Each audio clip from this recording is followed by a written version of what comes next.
mutya ng tagupaypay na batong aura. Ang tagupaypay, mga kaibigan, ay isa sa kilalang agimat pagdating sa negosyo at lumay o gayuma, pang-akit at panghalina sa mga nakapalibot.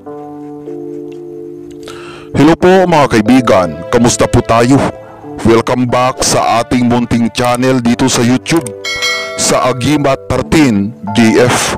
Maraming salamat po mga kaibigan sa inyong pagbisita, pagtanaw sa ating mga video talakayan. Kadalasan makita natin sa isang agimat ng tagupaypay ay sa kahoy nito o di kaya'y sa halaman na gumagalaw kapag mabasa ng tubig, o sa mga dahon mga kaibigan na gumagalaw na kahit walang aura ng hangin ay kusang gumagalaw ang mga dahon. Yan ay isang mga aura na nabilong mga kaibigan sa agimat gahom mutya ng tagupaypay.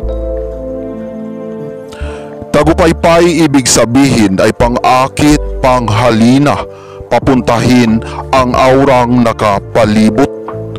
Sa librita Secret Words naman ay tinatawag ito mga kaibigan na Arkapayhan mga kaibigan. Isang mariit na lugar sa aming isla.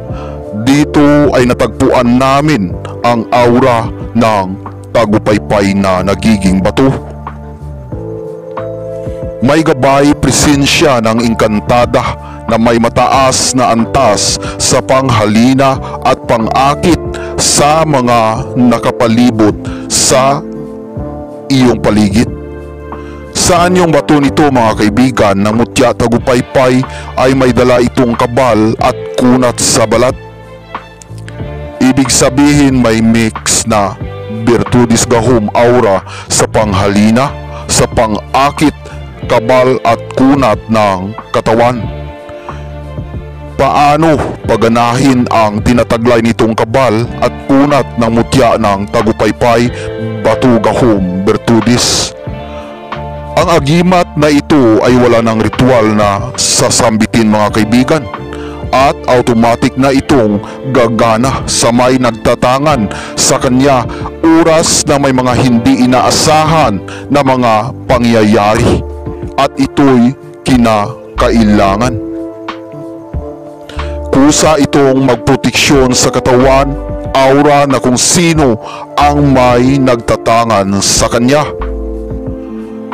Kung sakali na may tindahan mga kaibigan, ay ilagay ito sa inyong kahon na kung saan andyan nakakalagay ang mga pera para lalong magpa-aura, lalakas sa panghatak sa presensya ng aura ng mga pera mga kaibigan. Makakatulong din ito sa pangsupil sa mga mahika-negra ng mga itiman, pampaalis ng mga sumpa, pampaalis ng malas. Ilagay lamang ito mga kaibigan sa itim o pulang tila para lalong lalakas ang kanilang taglay na aura gahom virtudes. Sa pagpakain at pagpalakas sa ganitong sahing agimat ay ritualan ito mga kaibigan ng Credo Indium at Anima Christi. Sa araw lamang ng Biyernes mga kaibigan, kahit anong oras, at pagkatapos ng ritual mga kaibigan ay pahida na ito ng Divine Oil Aura. Mga kaibigan, sa pagtatapos ng ating video ay lubos po akong nagpapasalamat sa pag-like, sa pag-subscribe at sa pag-click ng notification bell button, at pati na din sa pag-follow ng ating shop doon sa Shopee sa Agimat 13 GF. Lubos po akong nagpapasalamat sa inyo mga kaibigan.